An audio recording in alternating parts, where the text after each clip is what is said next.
Hello everyone. मैं हूं Deepti Bhardwaj and welcome back to my YouTube channel @maths with Deepti, जहां आज हम सॉल्व करेंगे आपके CUET PG 2025 मैथमेटिक्स का पेपर। और कौन सा पोर्शन सॉल्व करेंगे? लीनियर अलजेब्रा का। तो आज की क्लास हम आगे प्रोसीड करते हैं। क्यों करते हैं प्रोसीड? क्योंकि इससे पहले मैं CUET PG 2025 का ही पेपर सॉल्व करा चुकी हूं, पर पोर्शन क्या था हमारा? कॉम्प्लेक्स एनालिसिस का। आज हम करेंगे लीनियर अलजेब्रा वाले टॉपिक्स जो आपके आए थे अभी एग्जाम में। तो इस सॉल्यूशन को आगे बढ़ते हैं हम। ठीक है, आगे बढ़ने से पहले आप सभी से कहना चाहूंगी कि जो भी मेरे चैनल पर नए हैं वो मेरे चैनल को सब्सक्राइब करें and hit the bell icon, ताकि आने वाले सभी नोटिफिकेशंस आपको टाइम टू टाइम मिलते रहे। और मैं आपको इससे पहले IIT जैम का पेपर भी सॉल्व करा चुकी हूँ, जो कि 2025 का था। उसी को ही मैंने सॉल्व कराया है। जिन्होंने नहीं देखा हो, मैं उसका लिंक डिस्क्रिप्शन बॉक्स में दे दूंगी, आप वहां जाके चेकआउट करिएगा। ठीक है, उसमें भी अलग अलग पोर्शन पे, क्योंकि आप सबकी डिमांड थी कि एक साथ पेपर सॉल्व करने में उन्हें ये था कि मिक्स आ रहे थे क्वेश्चंस, कॉम्प्लेक्स के, कभी डिफरेंशियल इक्वेशन के, कभी लीनियर अलजेब्रा के। तो इसलिए मैंने अलग अलग पोर्शन करके कर रही हूँ। तो यहाँ पर जो कॉम्प्लेक्स एनालिसिस है वो हो चुका है कंप्लीट। जिन्होंने नहीं देखा उसका लिंक भी डिस्क्रिप्शन बॉक्स में दे दूंगी। एंड आगे हम करते हैं लीनियर अलजेब्रा पे बात। तो पहला क्वेश्चन है लीनियर अलजेब्रा का, जो कि आपके अभी CUT PG में आया था। हमें ये मैट्रिक्स दे रखी है और ये कंडीशन दे रखी है इन्होंने। मतलब ये अगर देखा जाए तो ये क्या है? करेक्टरिस्टिक इक्वेशन है आपकी इस मैट्रिक्स की। तब then the respectively values of lambda and mu की वैल्यू निकालनी है। इट मीन्स हमें ये पूछा गया है, हमें इस म्यू की वैल्यू और इस लैम्डा की वैल्यू फाइंड आउट करनी है। तो हम इसे चाहे तो कैले हैमिल्टन थ्योरम से भी कर सकते हैं, और चाहे तो हम वही आइगन वैल्यू निकाल कर उससे भी सॉल्व कर सकते हैं। मतलब क्योंकि हम जानते हैं, तो मैं आपको दोनों तरीके बता देती हूँ। पहले हम इससे करते हैं सॉल्व। यहाँ पर देखो, a माइनस लैम्डा आई है इक्वल टू 0। तो दैट इज यहाँ पर जो मेरे पास मैट्रिक्स आएगी वो, मतलब डिटरमिनेंट निकालेंगे 2 माइनस लैम्डा 4 1 0 0 0 2 माइनस लैम्डा और 1 माइनस लैम्डा, एंड ये -1 इज इक्वल टू 0। तो इसको हम फर्स्ट रो के कॉरस्पॉन्डिंग क्या कर देंगे? एक्सपेंड कर देंगे। तो मेरे पास वैल्यू क्या आएगी यहाँ पर? इसके रिस्पेक्ट में करेंगे तो 2 माइनस लैम्डा और ब्रैकेट में 2 minus lambda into 1 minus lambda. ठीक है, ये और इसकी वैल्यू 0। ओके, +4, प्लस नहीं है माइनस आएगा, -4। तो ये छुपेगा, ये 0, ये तो 0 हो जाएगा पूरा, +1, ये भी 0 हो जाएगा, राइट? Okay, equal to 0। तो ये वाला पोर्शन बचा। अगर इसे सॉल्व करें हम लोग, 2 माइनस लैम्डा अंदर सॉल्व करेंगे तो 2 minus 2 lambda minus lambda plus lambda square is equal to 0। Now ये बना मेरा 3 लैम्डा आ जाएगा यहाँ पर, तो 2 माइनस लैम्डा एंड यहाँ पर आएगा 2 minus 3 lambda plus lambda square is equal to 0। So value आएगी आपके पास यहाँ पर 4 minus 6 lambda plus 2 lambda square minus ये आएगी 2 लैम्डा प्लस 3 लैम्डा स्क्वायर और ये जाएगा minus lambda cube is equal to 0, right? यहाँ पर इसे सॉल्व करते हैं। अब देखो यहाँ पर लैम्डा जो है, जो हम लैम्डा की वैल्यू रखेंगे, चलो पहले सॉल्व करके बताती हूँ। यहाँ पे आएगा 4 माइनस 6 लैम्डा है, और पहले माइनस का लैम्डा क्यूब लिखती हूँ। ठीक है, डिक्रीजिंग ऑर्डर में। माइनस लैम्डा क्यूब आ गया, 3 लैम्डा स्क्वायर है, ठीक है, प्लस 3 लैम्डा स्क्वायर है, 3 लैम्डा स्क्वायर, ठीक है, और 2 ये आ जाएगा 5 लैम्डा स्क्वायर, 5 लैम्डा स्क्वायर। यहाँ पर ये आएगा -8 lambda plus 4 is equal to 0। अगर हम देखा जाए इसके कॉरस्पॉन्डिंग, तो यहाँ पे माइनस से मल्टीप्लाई कर देंगे बोथ साइड, तो क्या आ जाएगा मेरे पास? Lambda cube -5 lambda square plus 8 lambda -4 is equal to 0। और कैले हैमिल्टन थ्योरम के अकॉर्डिंग हम लैम्डा की जगह क्या पुट कर देते हैं? a पुट कर देते हैं। तो ये वैल्यू क्या बन जाएगी मेरे पास? a की cube -5 a square plus 8a -4, ये I3 आ जाएगा। 3 में क्यों आएगा? क्योंकि हमें जो मैट्रिक्स दे रखी है वो 3/3 ऑर्डर की है। तो यहाँ से कंपैरिजन करें तो म्यू की वैल्यू मेरे पास क्या आ गई? म्यू की वैल्यू निकल कर आई मेरे पास -5, एंड लैम्डा हमारा a का है, तो लैम्डा की वैल्यू निकल कर आई मेरे पास 8। तो यहाँ से देखिए कॉरस्पॉन्डिंग ध्यान रखना, -5 और 8 मत कर देना। इन्होंने देखो लैम्डा और म्यू दे रखा है, यानी पहले लैम्डा की वैल्यू आएगी 8 और फिर आएगा -5, तो 8 -5 ऑप्शन बी ठीक है। फर्स्ट पे मत कर देना जल्दबाजी में, इस बात का ध्यान रखना। अगर हम दूसरे तरीके से करें, ये तो था आपका ट्रेडिशनल मेथड, अब हम करते हैं दूसरे मेथड से, ठीक है। दूसरा मेथड क्या है, देखो हम एक बात जानते हैं यहाँ पर कि इक्वेशन होती थी हमारे पास, अगर हम इसे सॉल्व करें कि ए की क्यूब माइनस ये होती थी ट्रेस वैल्यू ऑफ ए, और यहाँ पर जाएगा ए स्क्वायर, ठीक है। अगर मैं इसे ऐसे लिखूं, मतलब एक्स की क्यूब, अल्टरनेटिव चलता था, ये आती थी ट्रेस वैल्यू ऑफ ए जो मैट्रिक्स दे रखी है इनटू एक्स स्क्वायर प्लस, अब यहाँ पर आएगा इनका माइनर, तो अगर मैं ऐसे लिख दूं ए मैट्रिक्स दे रखी तो A11 plus A22 plus A33, ठीक है, इनटू एक्स और minus determinant of A is equal to 0, ये निकालना था। तो यहां से देखो कितना इजी पड़ जाएगा आपको सॉल्व करने में। एक्स की क्यूब है और यहाँ पर ये आ रहा है माइनस, ठीक है, एक्स की क्यूब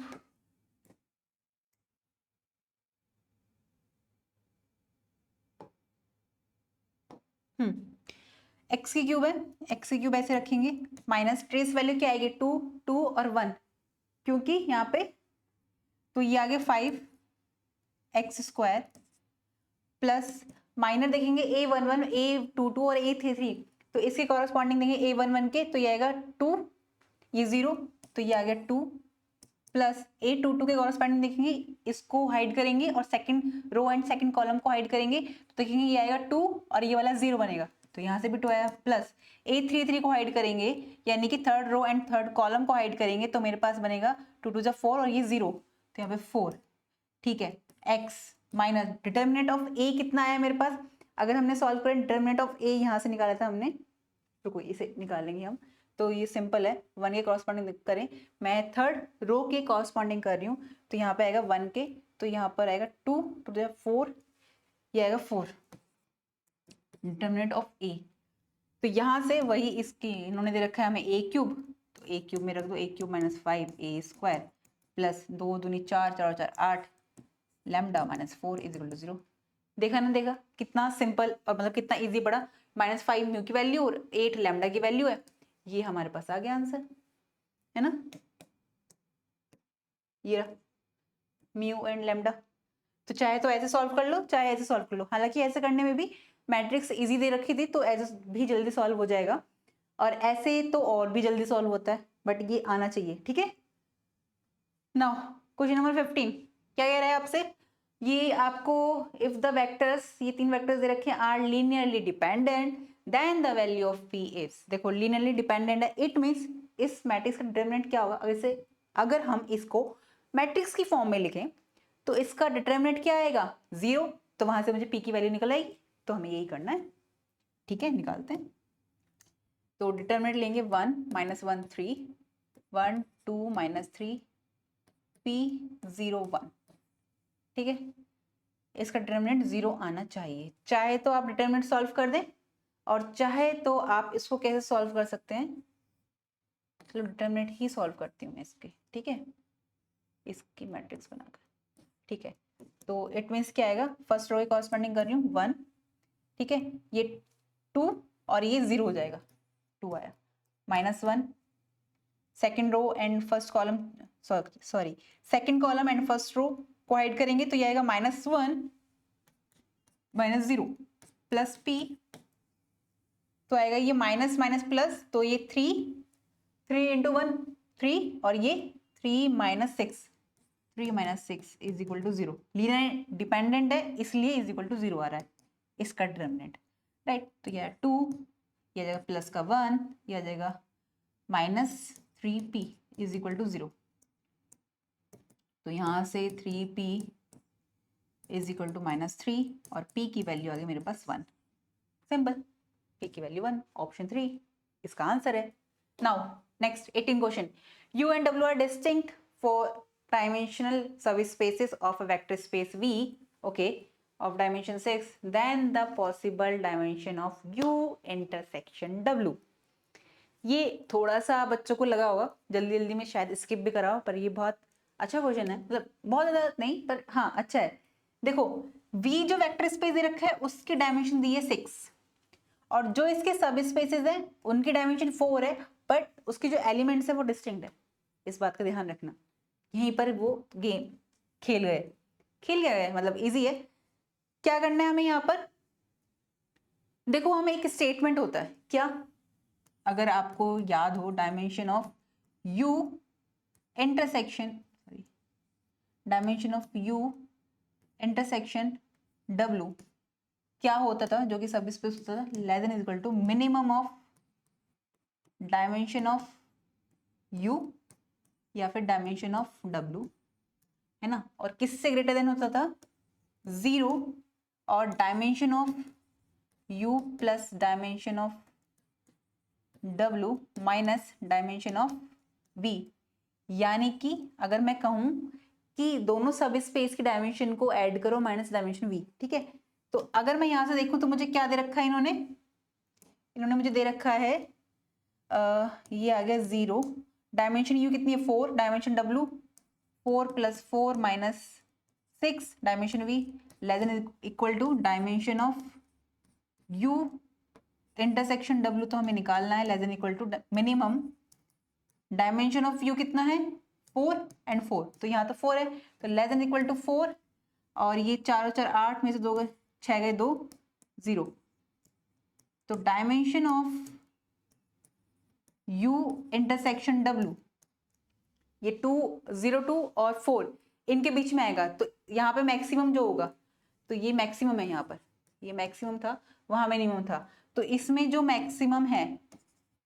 मैक्सिमम है वो क्या है 2, तो इट मीन्स मेरे पास क्या आ गई 2 से 4 के बीच में, ठीक है। तो 1 और 4 तो है नहीं, ये डिस्कार्ड हो गया, एग्जैक्टली 4 नहीं बोल सकते हम इसमें, ठीक है। 3 और 4 और 2 और 3 तो 2 और 4 के बीच में रहा है, पर इसके लिए हमें क्या करना होगा, हम चेक करते हैं क्या। देखो हमें V वेक्टर स्पेस जो दे रखा है, मैंने मान लिया A B C D E F ऐसा एलिमेंट है 6, ठीक है।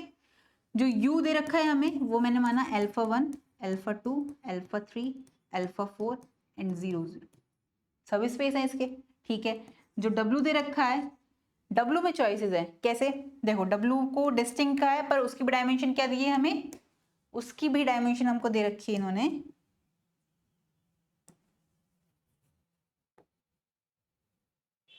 हाँ उसकी भी डायमेंशन हमें क्या दी है इन्होंने W की 4। तो अगर मैं ऐसा लूं कि यहाँ पे 0 ले लिया, ये बीटा 1 बीटा 2, क्योंकि सारे डिस्टिंक्ट है एलिमेंट, बीटा 4 एंड 0, है ना। और एक चॉइस मेरे पास आती है कि मैं W ऐसे लूं कि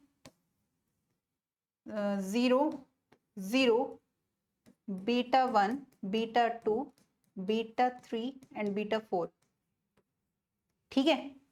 तो अगर मैं यहां से देखूं तो इसमें कॉमन क्या आ रहा है, इसमें जो एलिमेंट कॉमन आ रहे हैं ये वाले, मतलब जिस जगह आ रहे हैं, ये देखो ये आ रहे हैं 3 यहां से आ रहे हैं, और अगर इसमें देखा जाए इसको भी करें तो 2 छोड़ के 1 और 2 यहां से 2 आ रहे हैं, ठीक है, यहां से 3 आ रहे हैं।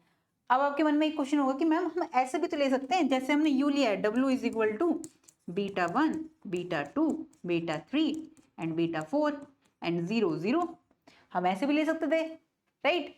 अब कुछ बच्चों के मन में ये वाला डाउट होगा कि ऐसे क्यों नहीं ले रहे, ऐसा इसलिए नहीं ले रहे क्योंकि उन्होंने कहा डिस्टिंक्ट एलिमेंट डिस्टिंक्ट है, पर उसी रिप्लेस पे 0 0 नहीं कर सकते ना, जिस रिप्लेस पे मैंने U को लिया है, इसलिए सिर्फ ये और ये ही बन सकते हैं। तो यहां से 2 और 3 कॉमन आ रहे हैं, और यहां से 2 से 4 के बीच में था, तो यहां से क्लियर है कि 3 और 4 तो डिस्कार्ड हो गया हमारा, 3 और 4 तो डिस्कार्ड हो गया, एग्जैक्टली 4 भी नहीं हो सकता, तो ऑप्शन 4 ही ठीक है। देखा, यहाँ पर थोड़ा सा मैं कह सकती हूँ अगर आपको ये ध्यान नहीं होगा तो थोड़ा यहाँ पर करने में दिक्कत आएगा, हालांकि इतने से भी हो सकता था, पर वो स्टेटमेंट याद रखना जरूरी है ना, इंपॉर्टेंट है। तो आप क्या दिया है, क्वेश्चन नंबर 20 दिया है आपको, let A and B be two symmetric matrix of same order. ये तो बहुत सिंपल क्वेश्चन है, देखते के साथ ही हो गया होगा। Then which of the following statement are correct. कहते हैं ना this is a laddu question, है ना, बहुत इजी है। क्या पहला क्या दिया इन्होंने, option A B is symmetric. ये ऑप्शन ए तो होगा नहीं हमारा, क्यों नहीं होगा, सबको पता है। तो अगर हम देखें यहाँ से डिस्कार्ड, देखो वैसे तो डिस्कार्ड हो रहा है हमारे पास, फोर्थ ऑप्शन मिल रहा है यहाँ से, है ना, अगर हमें टाइम बचाना है। लेकिन आगे भी देखें तो a प्लस बी भी सिमेट्रिक होता है हमारा, अगर a और b सिमेट्रिक है। इट मीन्स क्या, a और b सिमेट्रिक का मतलब क्या है, a transpose is equal to a होगा and b transpose is equal to b होगा। यही तो है सिमेट्रिक के लिए। तो नाउ हाँ, तो अब यहाँ पर हम क्या करेंगे, a का transpose into B is equal to A into B B का ट्रांसपोज। अगर मैं यहाँ से देखूं तो a का transpose b is equal to A B का ट्रांसपोज। यहाँ पर इसे a लिख सकती हूँ, ये b रहेगा एज इट इज, ये a ऐसे ही है, b का ट्रांसपोज को b लिख सकती हूँ क्योंकि सिमेट्रिक है। तो आ गया बराबर A B is equal to A B, तो ये भी मेरा सिमेट्रिक हुआ, ठीक है, ये भी सिमेट्रिक होगा मेरा। अब ऐसे ही मैं यहाँ पर देखूं, अगर मैं यहाँ से राइट हैंड साइड लूं इस वाले से, तो क्या आएगा, ए बी का ट्रांसपोज क्या होता है, अगर हम किसी ब्रैकेट में ट्रांसपोज होते हैं, ब्रैकेट में दो मैट्रिक्स हैं जिनकी प्रोडक्ट हो रही है और उसका ट्रांसपोज लेते हैं, तो वो क्या आता है हमारा, बी का ट्रांसपोज, रिवर्स खुलता है हमारा, बी का ट्रांसपोज इंटू ए का ट्रांसपोज, और इसलिए सकती हूँ बी इंटू ए क्योंकि सिमेट्रिक है अकॉर्डिंग टू दिस कंडीशन। तो बी ए के बराबर आ गया, तो फोर्थ भी हमारा ठीक है, राइट। तो बी सी डी ये यहाँ से भी ठीक है, तो ऑप्शन 4 सही है, ऑप्शन 3 और 1 गलत है, राइट। क्यों ए क्यों नहीं है, ए बी सिमेट्रिक ये कब होगा, जब बी ए और ए बी आपस में बराबर होंगे, ठीक है, ये कंडीशन होती है ना। लेकिन हमें उसके बारे में तो पता नहीं ना कि ए बी और बी ए बराबर है, right. Which of the following set of vectors forms the basis for R3। देखो डायमेंशन 3 है उसकी, तो यहाँ से देखा जाए तो 3 टपल्स में होंगे यहाँ पर एलिमेंट्स। तो देखा जाए, देखो ये तो कट गया, ऑप्शन फर्स्ट भी और ऑप्शन फोर्थ भी, क्योंकि इसमें 4 एलिमेंट ले रखे हैं, 3 टपल्स में है पर 4 एलिमेंट है और इसमें 2 हैं, राइट, जो बेसिस बन रहे हैं। हालांकि ये Li है, लीनियर इंडिपेंडेंट है, बट क्योंकि हम R3 पे बात कर रहे हैं तो ये R2 वाला बनाएगा, तो ये हमारा नहीं होगा। तो ऐसे ही ये भी नहीं होगा, ये लीनियर डिपेंडेंट हो जाएगा। यहाँ पर सेकंड और फोर्थ को हम चेक करेंगे। सेकंड और फोर्थ को चेक करने का तरीका क्या होगा कि अगर ये लीनियर डिपेंडेंट है, सॉरी इंडिपेंडेंट है, तो क्या होना चाहिए, इसकी मैं मैट्रिक्स बना लूँ। अगर मैं इसे मैट्रिक्स की फॉर्म में लिखना चाहूँ 27 को, तो ठीक है, ए मैट्रिक्स नाम दे देती हूँ मैं इसे, 1 1 थोड़ा बड़ा, 1 1 1 1 2 3 2 -1 एंड 1, ठीक है। तो ऑपरेशन लगा दो, सिंपल है, ऑपरेशन लगा के भी देख सकते हैं हम कि अगर नीचे एलिमेंट बच रहा होगा तो फिर वो क्या होगा, हमारा लीनियरली डिपेंडेंट हो जाएगा, ठीक है। अगर सब ये वाली रो हमारी 0 बन जाती है तो ठीक है। यहाँ पर क्या आएगा, मैं R2 को लिख सकती हूँ, R2 को मैं क्या लिख सकती हूँ, R2 minus R1 and R3 को लिख सकती हूँ मैं R3 माइनस R1, सिंपल सा है ये तो मेरे पास क्या आ जाएगा, मेरे पास मैट्रिक्स आ जाएगी, पहली रो तो as it is, second R2 minus R1, तो 1 माइनस 1 0, 2 माइनस 1 1, -1 -2 ये -3 हो जाएगा, एंड 1 माइनस 1 0, 3 माइनस 1 ये 3 है, राइट, ये 3 है। नाउ तो 3 जो एलिमेंट है हमारे पास, 3 में से 1 गया तो ये आ गया 2, एंड 1 में से 2 जाएगा तो ये फिर आ जाएगा हमारे पास -1, ओके। तो नाउ हमारे पास क्या है, एक मिनट, तो इसको हम कैसे सॉल्व कर सकते हैं। देखो अगर हम ये लिया हमने ए मैट्रिक्स थी, ये लगाया, अब हमें इसको बनाना है 0, इसको 0 बनाने के लिए हम क्या करेंगे, R3 को लिख सकती हूँ मैं क्या कि R3 माइनस R2, नहीं sorry R3 minus 2R2, 2R2 है ना, तभी तो ये होगा।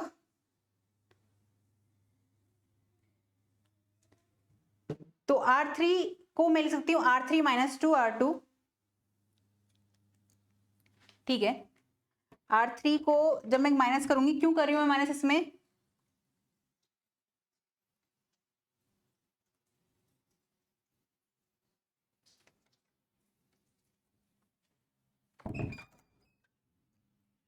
देखो R3 को R3 माइनस 2R2 करा है मैंने, क्योंकि यहाँ पे 0 बनाना है मुझे, तो इसकी हेल्प से बना सकती हूँ, R2 की हेल्प से। तो यहाँ पर क्या आ सकता है मेरे पास 1 1, क्योंकि फर्स्ट रो में तो हमने कोई ऑपरेशन लगाया नहीं है, तो यहाँ पर मैं लिख सकती हूँ 1 1 एंड 2, 0 1 एंड माइनस 3। ऑपरेशन हमारे किस में लगा है, R3 में लगा है, तो R3 को लिख सकती हूँ मैं 0 R3 माइनस 2R2, तो 2 माइनस 2 0 एंड माइनस 1, ये आएगा माइनस 1 माइनस 2 इंटू माइनस का 3, तो आएगा माइनस 1 प्लस का 6, तो आएगा ये प्लस का 5, ये आ गया। अब इसको मैं 0 नहीं बना सकती, तो मुझे क्या मिल गया यहाँ से, मुझे यहाँ से पिवट कॉलम मिल गई है, तो इट मीन्स ये लिनियरली इंडिपेंडेंट है, तो यानी कि ये मेरा क्या बेसिस है इसका, तो ये बेसिस है मेरा यहाँ पर। अब फोर्थ के लिए हम चेक नहीं करते हैं, क्यों नहीं कर रहे चेक फोर्थ के लिए, क्योंकि एमसीक्यू है, तो फोर्थ ये होगा नहीं, वैसे तो चेक कर रखा है मैंने, आप चाहे तो चेक कर सकते हैं। एमसीक्यू है तो कोई एक ऑप्शन ही करेक्ट होगा, तो सेकंड ऑप्शन इसका ठीक है। अब नेक्स्ट 28, ये क्वेश्चन अच्छा है, ये आपका जो रैंक नलिटी थ्योरम है उसका यूज होगा इसमें। इसमें क्या कह रहा है, ये कोई वेक्टर स्पेस एफ है, कैसा है, फाइनाइट डायमेंशनल वेक्टर स्पेस, इस बात का ध्यान रखना है, कैसा वेक्टर स्पेस है, फाइनाइट डायमेंशनल वेक्टर स्पेस है, और टी क्या है मेरे पास, टी जो है वो लीनियर ट्रांसफॉर्मेशन है, जो कि वी से वी में जा रही है। Let R T denote the range of T and N T denote the null space of T, if rank T is equal to rank of T square, then which of the following are correct.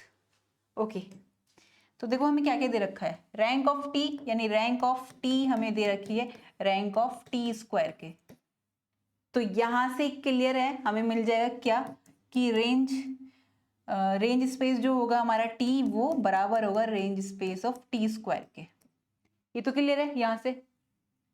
Okay, तो यहाँ पर option मेरा ये वाला तो ठीक है, D D, अच्छा सब में आ रहा है, अच्छा इसमें नहीं आ रहा, तो ये ऑप्शन तो गलत हो गया। अब मुझे ए भी चेक करना है, देखो ए तो वैसे है नहीं, और ए है नहीं तो इट मीन्स ये कट जाएगा, ये नहीं होगा, तो यहां से देखा जाए तो ए मेरा नल स्पेस और रैंक स्पेस बराबर नहीं होगा कंडीशन में। इसका काउंटर एग्जांपल आप देख सकते हैं, अगर हम देखें तो चलो इसको मैं बता देती हूँ, हालांकि हमें यहाँ से मिल गया कि ये नहीं है, तो ऑप्शन मुझे फोर्थ मिल गया, तो यानी कि डी तो हमने प्रूफ कर दिया, कैसे, अब यहाँ से बी और सी देखते हैं। देखो rank of T is equal to rank of T square दे रखा है, तो it means range space T is equal to range space of T square हो जाएगा, बराबर। यहां से मुझे क्या मिल सकता है, यहां से मुझे मिल सकता है क्या कि null space of T is equal to null space of, यानी nullity of T, nullity of T is equal to nullity of T square भी होगा। इसको मैं प्रूफ कर सकती हूँ, कैसे, देखो अगर मैं यहां से लूं dimension of v is equal to किसके बराबर होता है, रैंक नलिटी थ्योरम के अकॉर्डिंग ये होता है rank of T plus nullity of T, nullity of T, तो और dimension v is equal to rank of T square plus nullity of T square होगा। इसके अकॉर्डिंग ये दोनों आपस में इक्वल है, अगर ये इक्वल है आपस में तो रैंक ऑफ टी और रैंक ऑफ टी स्क्वायर ये तो कैंसिल आउट हो गया, तो यहां से मेरे पास क्या बचा, जब इन दोनों को बराबर रखेंगे ये तो कैंसिल आउट हो गया, तो nullity of T is equal to nullity of T square, ये आया, तो यहां से हमारा ये ऑप्शन बी भी करेक्ट हो गया, है ना, null space of T is equal to null space of T is equal to null space of T square हो जाएगा, राइट। तो ऑप्शन बी और ऑप्शन डी भी करेक्ट है, ऑप्शन सी भी करेक्ट है, क्या कि नल स्पेस और रैंक स्पेस का इंटरसेक्शन सिंगलटन सेट 0 आता है, कैसे, चलो ये इंटरेस्टिंग है, इसको अगर हम सॉल्व करें, नेक्स्ट पेज पे लेती हूँ मैं इसे, ये अच्छा क्वेश्चन है, मतलब इसे सॉल्व करा जा सकता है। ओहो हाँ, मैं कोई एक एलिमेंट ले लेती हूँ ए, जो बिलोंग कर रहा है मेरा नल स्पेस क्या है, null space of T intersection, null space of T intersection range space of T, range space of T में आ रहा है। अब ये जो ए है ये ई कैसा है, ये does not equal to zero है, यानी कि नॉन जीरो नंबर ले रही हूँ मैं ना, नॉन जीरो एलिमेंट ले रही हूँ, मैंने ये मान लिया। अगर ऐसा है तो ए मेरा किस में बिलोंग करेगा, नल स्पेस ऑफ टी में भी करेगा, एंड ए मेरा बिलोंग करेगा किस में, रेंज स्पेस ऑफ टी में, राइट। तो अगर मेरा ए नल स्पेस ऑफ टी में आ रहा है, हाँ ये सही लिखा है ना मैंने, हाँ, अगर मेरा ए नल स्पेस ऑफ टी में आ रहा है तो मैं यहां से क्या लिख सकती हूं, तो मैं यहां से लिख सकती हूं कि T of A is equal to zero हुआ, है ना, जैसी ट्रांसफॉर्मेशन लगा दूं इसके ऊपर, लीनियर ट्रांसफॉर्मेशन, एंड यहां से देखो ए बिलोंग कर रहा है मेरा रेंज स्पेस ऑफ टी में, तो रेंज स्पेस ऑफ टी में जब ए बिलोंग कर रहा है तो इट मींस ए किसी और एलिमेंट की मैपिंग है, यानी कि मैं वो एलिमेंट बी ले लेती हूँ, बी ये वैल्यू है फॉर सम बी के लिए, ठीक है। रेंज स्पेस में होने का मतलब यही तो होता है कि ये किसी की इमेज है किसी एलिमेंट की, और वो एलिमेंट मैंने बी ले लिया, राइट। तो इट मीन्स यहां से मैं क्या कह सकती हूँ, अगर T of B is equal to A है मेरे पास, और इस पर मैं ए को ट्रांसफॉर्मेशन लगा देती हूँ टी ऑफ बी, तो इट मीन्स ये इसकी वैल्यू क्या है मेरे पास, इस पूरे की वैल्यू ए है, तो टी ऑफ ए आ जाएगा मेरे पास, टी ऑफ ए आ जाएगा, और टी ऑफ ए मेरे पास क्या है, इज इक्वल टू जीरो। तो यहां से मेरे को क्या मिला कि T square B is equal to zero, it means B मेरा किस में बिलोंग कर गया, नलिटी ऑफ टी स्क्वायर में। अब नलिटी ऑफ टी स्क्वायर किसके बराबर, नलिटी ऑफ टी के, अभी हमने प्रूफ करा है, nullity of T is equal to nullity of T square. तो यहां से मुझे क्या पता चला, अगर नलिटी ऑफ टी स्क्वायर है तो यहां पर मैंने बी जो होगा मेरे पास, यानी कि T of B is equal to मेरे पास जीरो आ गया, बट टी ऑफ बी मेरे को क्या दे रखा है, A, T of B is equal to तो ए है, तो it means T of B is equal to तो ए है, इट मीन्स यहां पे मैं a is equal to zero आया, तो इट मीन्स a मैंने क्या लिया था यहाँ पे, does not equal to zero, but ये तो आ गया जीरो, तो यहां पर ये कॉन्ट्राडिक्ट हो गया। तो इट मीन्स यहां से मैं क्या कह सकती हूं,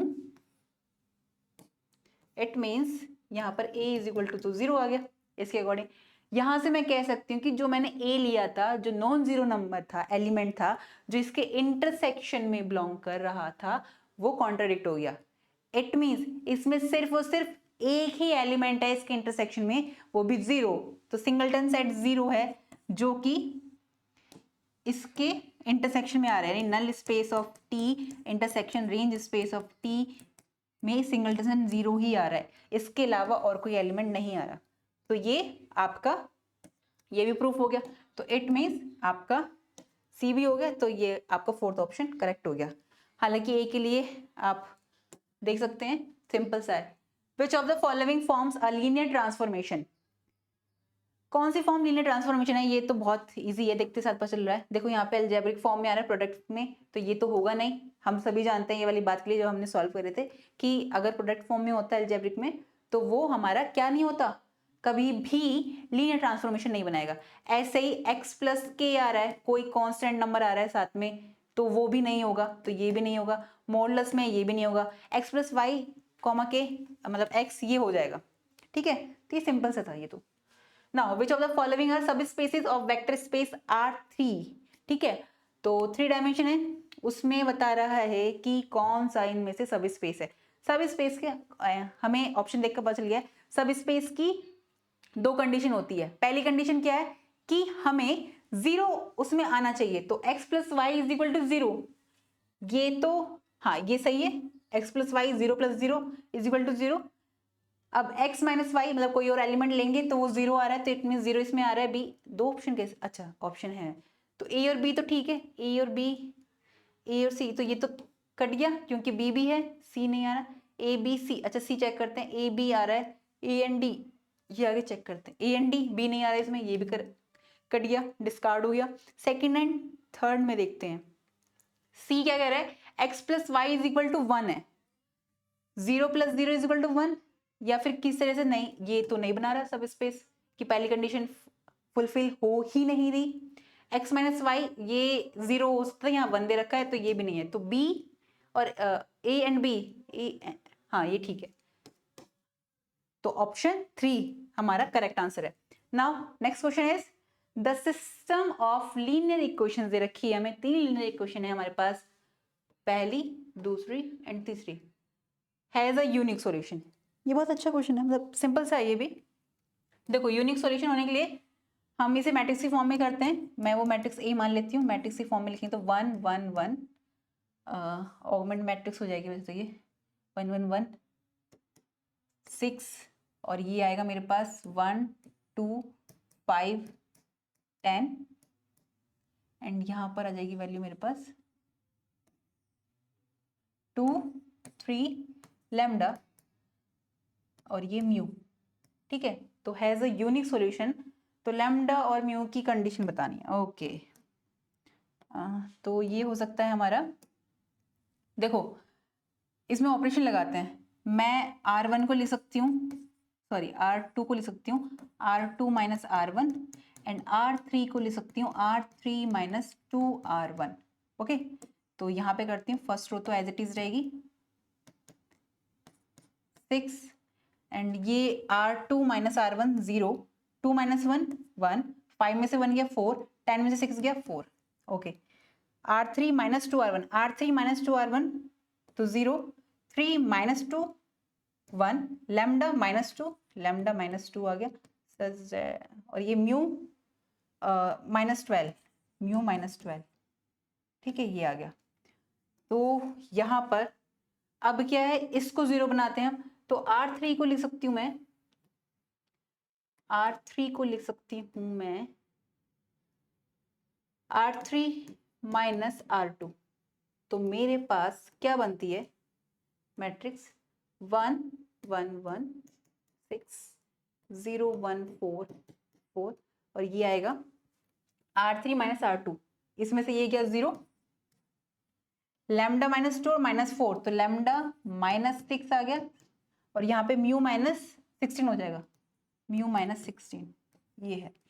तो यहाँ पर इसके लिए क्या हो सकता है, देखो ये वाले जो है रैंक जो इसकी 3 से कम नहीं होनी चाहिए, क्यों, क्योंकि नंबर ऑफ वेरिएबल्स कितने हैं इसमें, एक्स वाई जेड यानी 3 है, तो रैंक पे 3 के इक्वल होनी चाहिए, तभी होगा। तो lambda minus 6 is equal to does not equal to 0, यानी कि lambda does not equal to 6 होना चाहिए, म्यू इज इक्वल टू 16, मतलब इसका कुछ फर्क नहीं पड़ेगा, तो lambda does not equal to, ये तो नहीं है, डिस्कार्ड हो गया, लैम्डा इज इक्वल टू 6 नहीं, डज नॉट इक्वल टू होना चाहिए था, ये भी नहीं, तो ये रहा option number 4 is correct answer.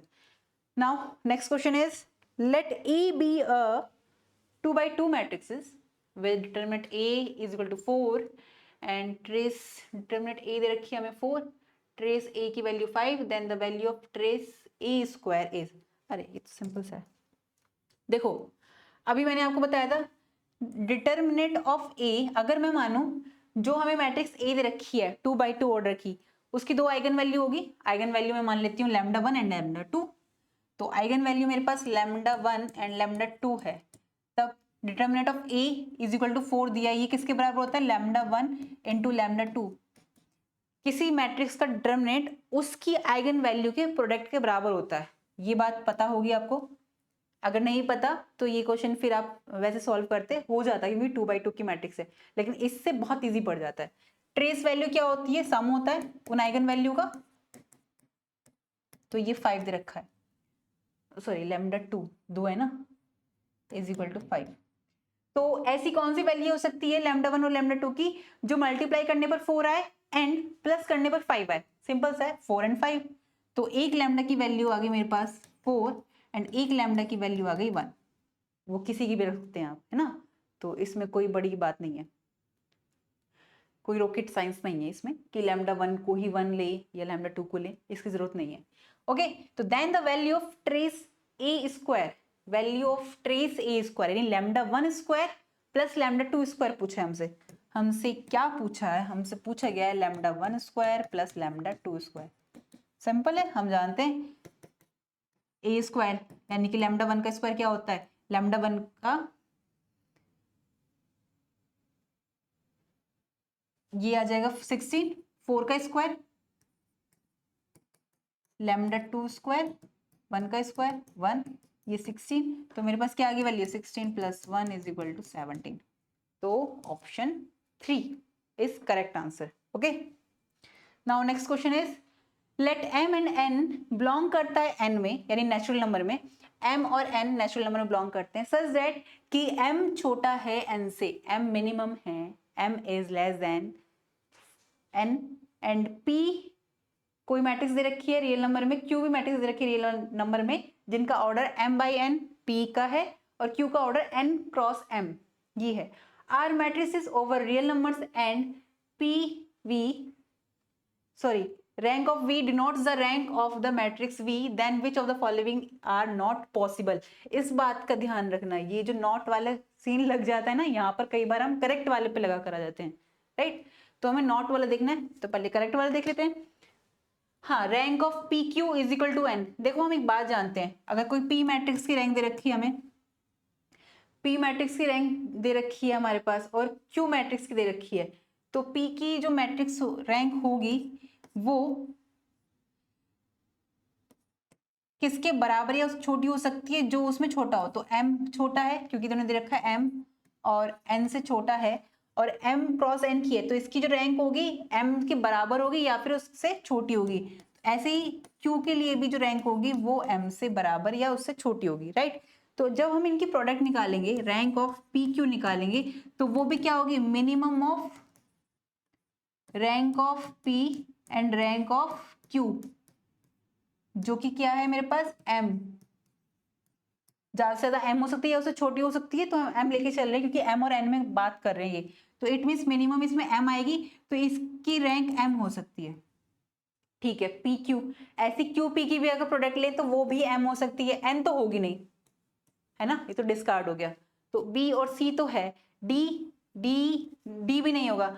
Rank of Q P m plus n by 2 where, ये क्या डिनोट कर रहा है? ग्रेटेस्ट इंटीजर फंक्शन, जो कि हम जानते हैं लेफ्ट साइड वाला लेते हैं हम जब उसकी लिमिट देखते हैं। तो b और c तो है, अब उसने क्या पूछा है? करेक्ट नहीं है, जो b और c तो नहीं होगा, तो जहां b और c आ रहा है उसे काट दो, डिस्कार्ड, ये भी काट दिया। a एंड d, तो a एंड d सही है, इसमें भी c आ रहा है, तो इसका ऑप्शन फर्स्ट ठीक है। इस बात का ध्यान रखना कि हमसे पूछा क्या है, नॉट पॉसिबल वाली बात पूछी गई है, तो ये जरूरी है, ये जरूरी था। अगर ये ध्यान नहीं दोगे तो आप लोग ये लगा कर आ जाओगे और आता हुआ क्वेश्चन आपका गलत हो जाएगा, ठीक है? तो ये मैं कोशिश करती हूँ, मैं उम्मीद करती हूँ कि आपने ये वाली गलती नहीं करी होगी। तो नेक्स्ट क्वेश्चन इज ओके, आपके लीनियर अलजेब्रा के भी क्वेश्चन कंप्लीट हो चुके हैं यहाँ पर। तो इससे पहले आपके CUT PG के मैंने कॉम्प्लेक्स एनालिसिस वाले टॉपिक पे करा दिया है, जो आपके आए थे एग्जाम में। आज मैंने लीनियर अलजेब्रा का भी करा दिया आपका।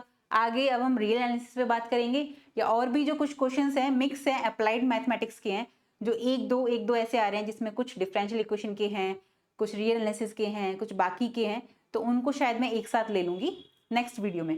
तो आज के लिए मुझे लगता है कोई डाउट रहा नहीं होगा किसी भी क्वेश्चन में। मुझे टफ नहीं लगा एग्जाम आपका। IIT JAM का लेवल तो खैर होता है, थोड़ा सा इससे टफ होता है, वो भी बहुत टफ नहीं होता, बट CUT PG उससे थोड़ा सा लेवल कम होता है। तो मिलते हैं हम नेक्स्ट वीडियो में, जिसमें हम नया एग्जाम्पल हम नया पोर्शन सॉल्व करेंगे CUT PG 2025 मैथमेटिक्स के पेपर का ही, ठीक है? और आपको एक बात बताना चाहूंगी, मैंने IIT JAM के जो 2025 में हुए थे वो भी पेपर सॉल्व कराए हैं। जिन्होंने नहीं देखा हो उसका लिंक भी मैं इसी वीडियो के डिस्क्रिप्शन बॉक्स में दे दूंगी, आप वहां जाके चेकआउट करिएगा, तो वो आपके लिए हेल्पफुल रहेंगे जो 2026 के लिए टारगेट कर रहे हैं, ठीक है? तो मिलते हैं हम नेक्स्ट वीडियो में, तब तक आप पढ़ते रहिए और खुश रहिए। नमस्कार।